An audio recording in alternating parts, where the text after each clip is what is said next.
Okay, so I often get asked about my bikes. So I've said before that I build my own bikes. I've been building my own carbon bikes since I built my first one in 1992. I've built bikes almost every single way there is to build a bike. I built monocoques, and I've done resin infusion and foam cores and bladder moulding and roll wrapping tubes and tube to tube. Anyway, a whole bunch of different ways to make bikes. Yeah, so I thought today, it's a beautiful day here. I'll show you my road bike. So without any further ado, let's have a close-up look at it.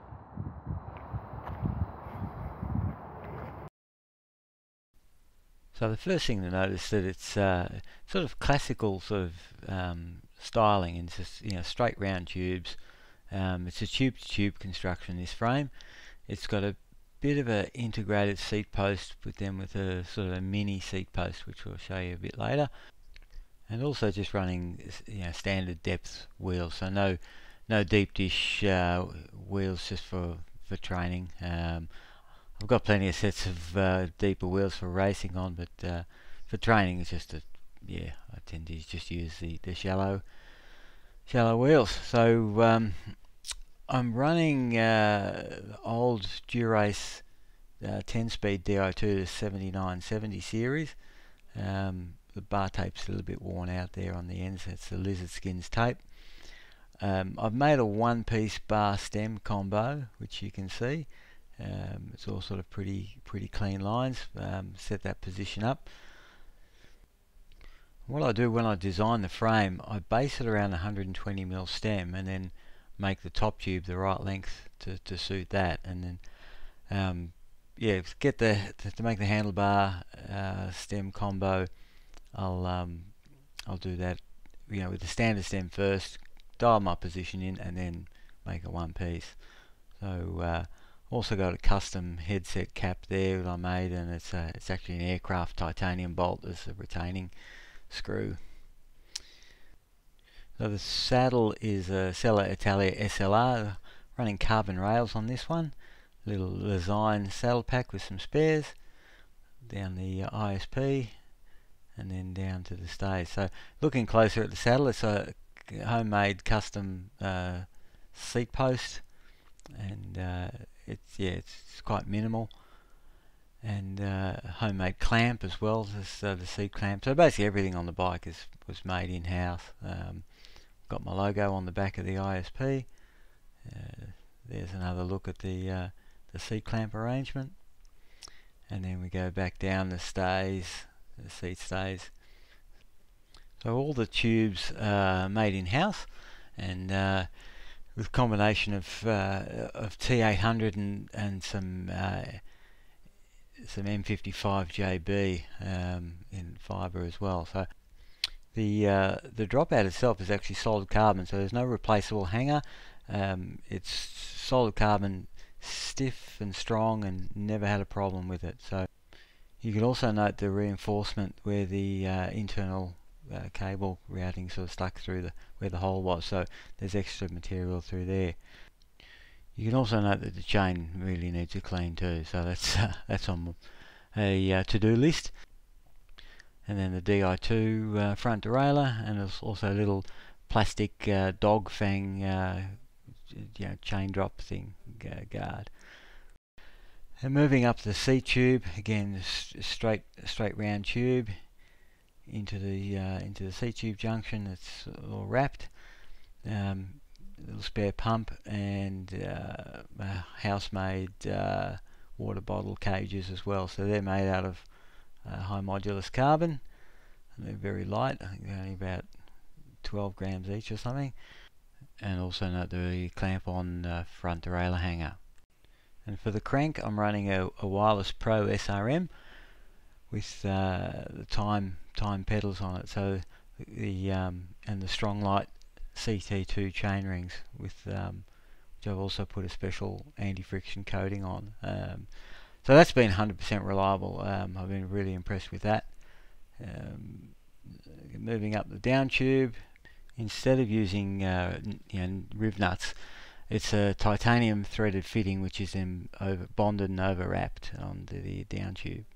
Some simple graphics, just the name, and up to the head tube junction. Again, where you can see the reinforcement with the hole. There's a little bit of fabric over the unidirectional carbon, just where the hole's drilled, and then custom molded headset cap. And then down the top tube, again you can see that sort of distinctive pattern with the way the tube is wrapped with higher modulus fibre in the hoop direction. For the fork, I've used it's actually an Envy fork, and I had a number of them come in, and I did some full NDT on those, and did radiography and ultrasound scans, and then picked the two that I wanted from that, and gave the rest back. And then the Dura-Ace C24 clincher wheels, which are sort of a hybrid carbon aluminium, and they've been again 100% reliable. I've had those for 10 years. And the tyres are the Conti GP4000 in 23mm width, which I find pretty puncture resistant and just grippy and reliable, so they just work. So they've been pretty good too. And then the Dura-Ace 7900 series brakes, and then back up to the handlebars, where you can see the Di2 climbing shifter, which is, I mean, that's a great thing with the Di2. You can just put controls wherever you like. Yeah, there was the bar flow, which actually mucks up the look a little bit. Yeah, but it's a good place for the Garmin mount. I do like the feel of the lizard skin tape, but it does wear out pretty quick. And the other thing with the head tube is the bearing seats are moulded straight in, so they're mandrel moulded, and so they're perfectly concentric, and don't have any issues with that. Then we move down the fork again. With the paintwork, that was all done in house. There's no decals. All the graphics are painted on, and then a top coat with ceramic, the ceramic clear, the anti-scratch clear. Carbon cable guides for the brake cable, which are then moulded in house.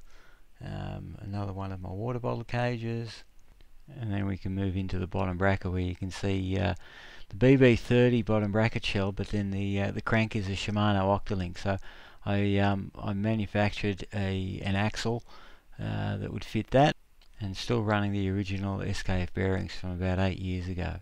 So they've been 100% reliable. Moving up the C-tube junction again, you can see the little cable routing there into the brake, and then down the seat stay to the, again, solid carbon dropout, the rear axle. And that's about it.